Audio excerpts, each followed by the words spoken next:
Hi friends, welcome to Selvi Mano's life style. இன்றைக்கி என்ன video பார்க்க போகிறோன்னா, ஹோட்டல் ஸ்டைலில் ரொம்ப சூப்பராக ஒரு பீட்ரூட் பொரியல் தான் பார்க்க போகிறோம். இது நம்ம ரெகுலராக வீட்டில் செய்கிற மாதிரி இல்லாமல் ரொம்ப சுவையாக இருக்கும். அதுக்கு முன்னாடி இப்போ தான் நம்ம வீடியோ மோதிர பார்க்குறீங்கன்னா நம்ம சேனலை வந்து மறக்காமல் சப்ஸ்கிரைப் பண்ணுங்கள். பக்கத்தில் இருக்க பெல் ஐக்கானே கிளிக் பண்ணிக்கோங்க. வாங்க வீடியோக்குள்ளே போகலாம். இந்த பொரியல் செய்கிறதுக்காக நான் ஒரு கை நிறைய கருப்பு கொண்ட கடலை எடுத்து நைட்டே வந்து ஊற வச்சுட்டேன். இப்போ ஊறின அந்த கடலையை வந்து ஒரு குக்கரில் சேர்த்துக்கலாம். கடலையை வந்து முதல்ல நம்ம வேக வச்சு எடுத்துக்க போகிறோம். கடலை மூழ்கிற அளவுக்கு நல்லா தண்ணி விட்டுக்கலாம். இதில் கொஞ்சமாக வந்துட்டு கல்லுப்பு மட்டும் சேர்த்து ஒரு 3 விசில் விட்டு எடுத்துக்கலாம். நல்லா ஊறின கடலைன்றதுனால 3 விசிலே நல்லாவே வெந்து வந்துடும்.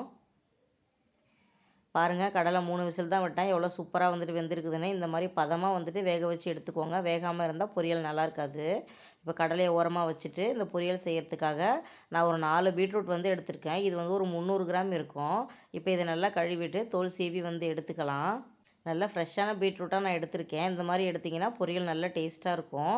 இப்படி எல்லா காயிலையும் நல்லா தோல் சீவிட்டு ஒரு தடவை கழுவிக்கோங்க. இப்போ இதை வந்து நம்ம வெட்டி எடுத்துக்கலாம். நம்ம ரெகுலராக வந்துட்டு இந்த கிரேட் பண்ணுவோம் பார்த்திங்களா, அந்த மாதிரி செய்யாமல் இந்த மாதிரி வந்து நம்ம பீஸ் பீஸாக வெட்டணும். அப்போ தான் வந்துட்டு பொரியல் நல்ல டேஸ்ட்டாக இருக்கும். இப்போ இந்த மாதிரி வந்துட்டு வட்ட வட்டமாக வந்து வெட்டி எடுத்துகிட்டு இப்போ இது எல்லாத்தையும் ஒன்று சேர்த்து நம்ம வந்து சின்ன சின்ன க்யூப்ஸாக வந்துட்டு கட் பண்ணி எடுத்துக்கலாம்.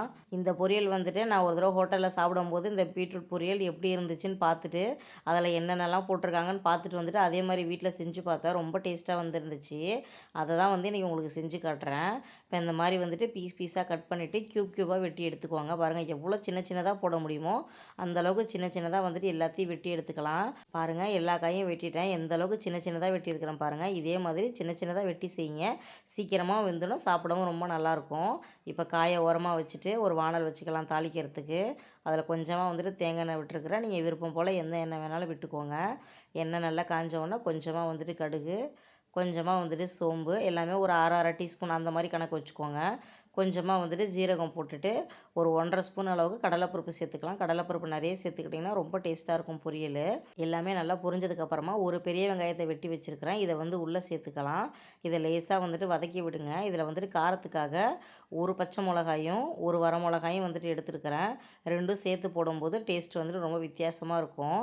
இதை லேசாக வந்துட்டு கிண்டி கொடுத்துக்கோங்க. இதில் ஒரு 2 கொத்து கருவேப்பிலையை ஃப்ரெஷ்ஷாக வந்து உள்ளே சேர்த்துக்கோங்க.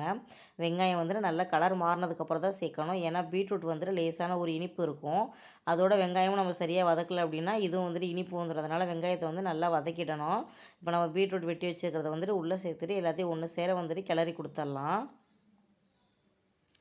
நம்ம வந்து கடலையில் வந்துட்டு உப்பு போட்டு தான் வேக வச்சுருக்குறோம். அதனால் அந்த காய்க்கு மட்டும் அளவாக உப்பு போட்டுட்டு ஒரு 1/4 ஸ்பூன் அளவுக்கு தனி மிளகாத்தூள் சேர்த்துக்கலாம். அந்த இனிப்பு சுவையை வந்து கட்டுப்படுத்தி தரத்துக்காக. இப்போ இது எல்லாத்தையும் ஒன்று சேர வந்துட்டு கிளறி விட்டுட்டு தண்ணி வந்துட்டு அதிகமாக சேர்க்க வேணாம். லேசாக வந்துட்டு ஊற்றிட்டு மூடி போட்டு ஒரு 10 நிமிஷம் நல்லா வேக விட்டுடுங்க.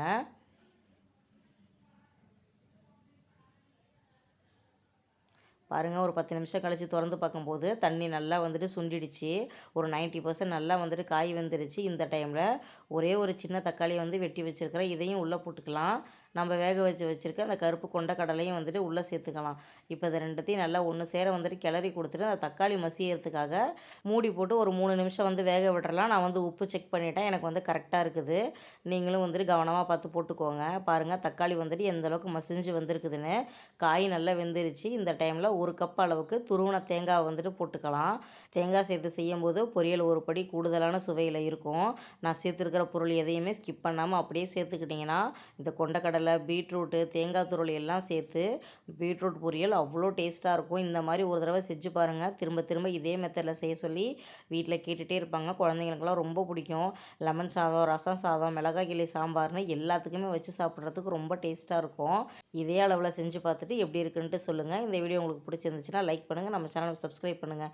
Bye friends.